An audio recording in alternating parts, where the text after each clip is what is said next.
Hello, everyone, and welcome back to the Astral Tourist, broadcasting live from Perth, Australia. Yes, I'm still in Perth, and welcome to the new members out there. I have some new subscribers. Thank you so much for joining in. So Perth, wow. Australia, wow. I still love it. I still think the energy is fantastic. But I have to say, it's very expensive here. I don't know how people even breathe here as far as like just day to day living goes. Wow, wow, wow. On the price tags. Um, and I've been in some very expensive places as a tourist in the physical world, and the prices here are still blowing me away. I have learned that breaky means breakfast. I already knew about cheers and good day. I'm having to slow down my speech because, of course, to the native Australians, I'm the one that sounds like I have an accent, of course. And, this is the same in the astral world. It's so funny how things line up like that. When you're speaking with somebody else in the astral, even telepathically, you don't even know if they have the same ideas or think the same way, culturally speaking. So, you always have to take that into account, slow down a little bit, take your time.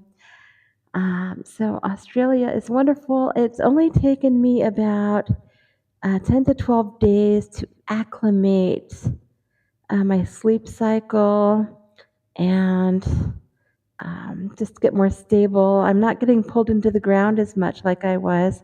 If you're just tuning in and you didn't listen to the last Perth episodes, I talk about how I was getting pulled into the ground astrally and just like shot out different places.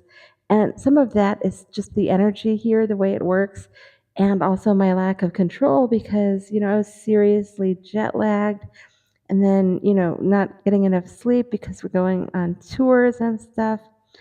So there's a lot of different reasons you put that all together, and it really messes with your energy and ability to control astral projections.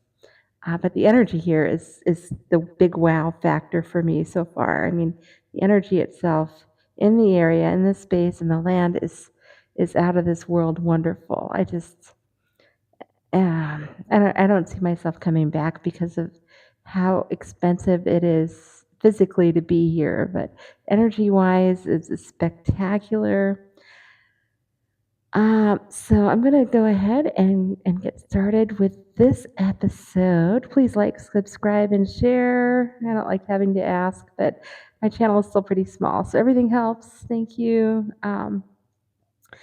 So, so let me see. Since my last sharing, I remember I had a fragmented astral projection where there was this huge pile of roses on a table in front of me, and that's the only mental bookmark I have. I forgot the rest.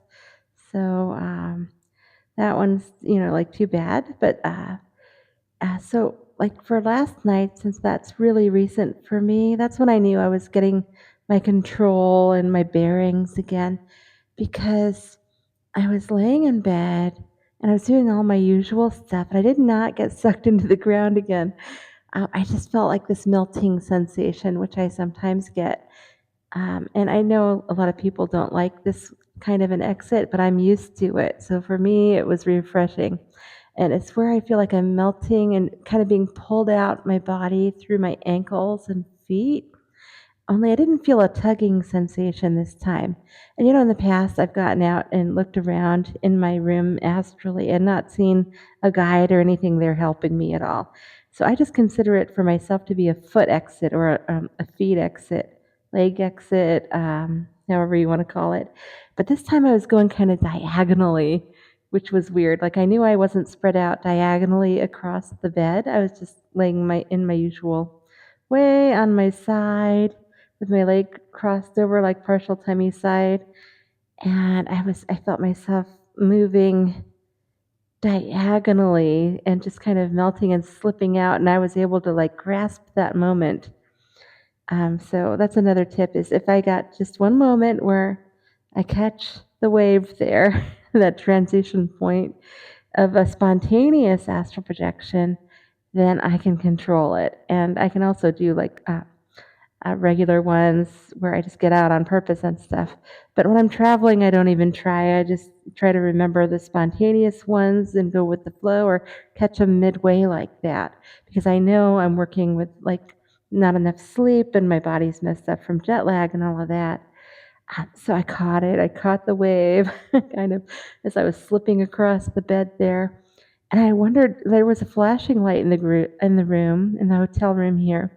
And that's my usual, one of my usual security signs, astral security at work, that something's going on, at least back home. And I usually set stuff up like that subconsciously, consciously. I just did really peripheral protection stuff when we first came into the room. Nothing major because the energy here again is so good. I didn't think I needed that much more. And so I looked up after I was like across the bed and out. I was kind of in a puddle and I had to reform a little bit. Sometimes I get out kind of wet. Like I think about myself melting out and being fluid, and then I kind of reform. And I looked up, and the ceiling looked like it was morphing a little bit, and like there was a little hole in it where there shouldn't be. But it didn't feel like massive negativity or anything. So I just reinforced the usual energetic boundary. I did some Om Mani Padme hums. I reinforced the ceiling, all the walls. I was Om Mani Padme humming and Om Mani Padme hum, like that, only with a little more forcefulness behind it, an intention to seal. I was wondering if I should move on to doing some rune work or something like that, maybe doing some different layers. And then I saw two layers that I had already made appeared like above me. And they were golden lines. So that's the webbing one that I do. And I thought, okay, so that's pretty bare minimum stuff. And so I kept enhancing with my bare minimum golden webbing and like mixing it up. I like to do different things, not just follow one set of instructions or things I've done before. And so I did that all around as well. Then I was thinking about the runes again, but everything seemed really good. And then I saw this 2.5 to 3 inches at the most TV in the upper corner up on the left side of the bed, and that's not where the TV is in the room. And the TV here in the room, even though it's a small hotel room, is not only 3 inches long. So it looked like an old time TV too. Like it had like that thick back and stuff. And I was looking at it and I'm like, oh, so this is one of the kinds of things you can buy in these Astral malls. And I also have a ton of Astral Mall episodes if you want to listen to those. I have playlists and everything. But to stay on topic for now, I saw that there and I knew, okay, even though I didn't remember it, I knew I got one of those. And I usually do. And I'll do it on purpose when I'm in the astral. And I know I do it even when I can't remember because I keep finding them. And these are displays that will show you what's going on in the area astrally. And you can program them kind of to wake you up in the astral. And the problem with that is they might wake you up physically too. But I take the risk. I get them. I pick them up. And they kind of they serve as like a radio news station thing for just stuff going on in the immediate localized astral area for where you are. There are other ones that are more high tech and stuff from the future, and I don't even understand fully how they work. But I saw that, and it was showing. Don't get alarmed, but it was showing this really destructive scene called Perth is burning, and it had it in block letters in English. Perth is burning, and I'm staring at it like, should I be checking the hotel for a fire? And then I thought, no, I know better. This is an ad of some kind, so I'm wondering what it's all about. Perth is burning. What could that mean? Like Burning Man? Like maybe some kind of a Burning Man festival or something else? And I just saw like these buildings, these really tall buildings on fire. And so, remembering what this is, these are items you get from the astral malls in the area. And remember, I'd just been to one a while back. Uh, just show events and things. I'm wondering, is it a show maybe? Is it a festival? What do I do? How do I get there? And I looked out my hotel room window in the Astral, and I saw this huge palace in the sky, way over across from the city center. And if you listen back to the other episode, I saw like that neon brain that also in the Astral, and that was there, and it was way off to the left and of that, and a bit higher. And so I shot on through the window. I went over there. I ended up inside the room of one of the rooms of this place. It was really ornate, um, silky sheets and blankets in a bedroom area. And then there was like a whole lounge and living room space, kind of Renaissance fair, but really ornately done. People were in Renaissance costumes, but also futuristic sci-fi costumes. So this is like a big costume party in the sky in this like a crystalline palace with bricks. Like it also looked brickish along with being crystalline, and everything was mostly whitish and peachy pink toned. There were some neon highlights, like with that brain that I saw before. And I'm looking around and I was talking to somebody like, what is this? Remember, I don't always hear everything in the astral unless I'm close to someone. And they told me about it being a big extravaganza, a big party. It's dress up, and they recommended I morph into a costume because I guess I was in my birthday suit a little bit there. So I had just shot out of the room. I didn't even look at myself before I did. So I put on like some, like intended to put on like some robes that were just flowing, my usual mist wear, if you've seen that episode. So I was clothed, and I noticed there were like these little bells and things, and I'm not sure how those got in there because I don't usually add bells, but my mind had manifested bells as well, and like harem pants and stuff. And but I was blending in a lot better. I wasn't in my birthday suit anymore. And then this person that I was telepathing with asked me if I wanted to participate. So what that meant was later on they were going to blow everything up, which is why the ad was Perth is burning. But again, this is a show in the astral. So I said, sure, I'll participate because the whole thing is so, VR, or I was inside the place already. I thought, why not have some fun with this? And, I explained again, I have to be really close to hear. And she said that I would hear, and that wouldn't matter because it was going to be a big announcement. And so the plan was for those participating is that she gave me these two hand-sized gelish packs, and all I was supposed to do was just wander around the rooms and participate as usual, chit-chatting with the other people and beings there.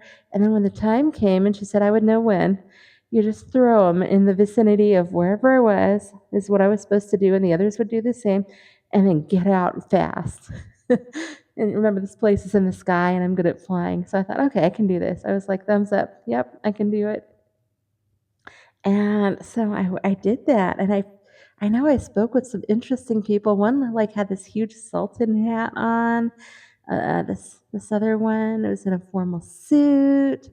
Another one looked kind of like from Star Trek, a Star Trek character, kind of like a Vulcan or something. There were some fairies around still. Perth is full of fairies. Oh my gosh. Yeah, listen back to the other episodes if you haven't about that. Um, so I was just making chit chat, and then I heard, "Get out now!" And it was really loud in my head. And so I threw one of the gel packs onto a bed that was in the corner, even though there was like a whole living room around it. This room that I was in at that time had like these lush curtains and a large bed way in the corner. There was some guy in the Sultan outfit sitting on it talking with someone else. They weren't doing anything weird or anything, they were just talking. I was on the other side of the room, like in the living room area. with the couches, but I was just floating around, and I threw one of the gel packs I'd been given over there and another one back into the opposite corner, and there was this big window right there, and I just shot out into the sky because I wanted to, like, look around more because right then the images were, beginning to get more vibrant, but I remembered what was going to happen, right? So I shot right out into the sky, and other people were shooting out into the sky, and then everything started to, uh, like, explode. I didn't hear anything, but I was able to see, like, the flames, and then fireworks began. It wasn't just, blowing things up like, in, adventure shows and stuff. It was burning, the bits were breaking away, and then there were fireworks all the way around this palace, this crystalline palace. So envision it all breaking up with colors everywhere emanating from the pieces, and all the fireworks were like purples, oranges, pinks, some blues, not a lot of blues, and stuff just like going everywhere. And I thought, "Oh, wow," and I'm just hanging there in the air, looking around at others in the air too. And the next part I wasn't expecting. Everything suddenly, like, around me started to turn into a lounge area. Well, not all the way around. There was still, like, a windowed area, a huge windowed area where I could see all the burning and the fireworks and everything. But then, like, to the right and around me, this really nice lounge space was created with uh, the peachy orange neon tables, and people began to sit and just look out and watch the rest of the fireworks show. So I think I might call that one like an extravaganza, I think. And I was just blown away. It was wonderful. And I got to speak some more with somebody who had dressed up as Spock on Star Trek, but this being was a giant size. So I think this is like a giant that came to the party, or maybe someone from another planet, where they're just bigger and taller. I don't know if it was an old school giant or not, or like an alien giant, but he was all dressed up like Spock, and it was pretty cool to see Spock that size. And there were these two other beings in like these golden armors, and I remember wanting to know like where were they from, and I got really curious about them. They came as a pair, and I was trying to ask them, "Where are you from? And can I take a peek beneath your costumes?" They were very adamantly no. They did not want me to look. They didn't want me to try. So I agreed not to, of course, because I'm a polite tourist, even in the Astral. I really wanted to, but I didn't. I did not sneak a peek. Sometimes fairies are a little bit shy like that, but in Perth here, from what I've seen, they really haven't been. So I have no idea. Were they fairies all dressed up? Were they aliens all dressed up? Were they really shy humans all dressed up in this matching pair of lovely golden armor with symbols and stuff all over it? Um, they didn't seem out to hurt anybody or anything. It wasn't nasty or anything. Actually, they were really nice outfits and costumes. So, they have really good taste, whoever they are. And that wraps that up because I woke up soon afterwards. So I was talking to the giant sized Spock. Um, so then there was another just really short astral projection where I astral projected to a laundromat down the street, and I met a yogi there who had a record player out in front of him, and we got chatting a little bit. He's not from Australia. I'm not from Australia. I couldn't tell like if he had already passed on or not. And he was talking about his radio show and how he wanted to pass it on to somebody so that it wouldn't fade out in the future. So he's asking me about my podcast, and I told him, well, it's about astral projection, and his sounded like it was more about yoga, but he thought maybe we could merge them. And I never got more information because I woke up. I got pulled back, and I woke up here in the hotel room. So he was really interesting fellow, but I just didn't get to spend a lot of time with him. And I don't even know what his show was really about. I'm guessing something about yoga. He had a lot of purple going on in his aura. Seemed really chill, very cool. But I just didn't get much time with him. So, anyway, thank you everyone for tuning in. That's all I have for now. And I will keep you all posted on my astral projections here in Perth and at home back when I get home. I mean, maybe it'll only take me another 10 to 12 days to readjust once I get back home later. Bye for now. Lots of love, joy, nirvana, all that wonderful stuff. Happy astral travels.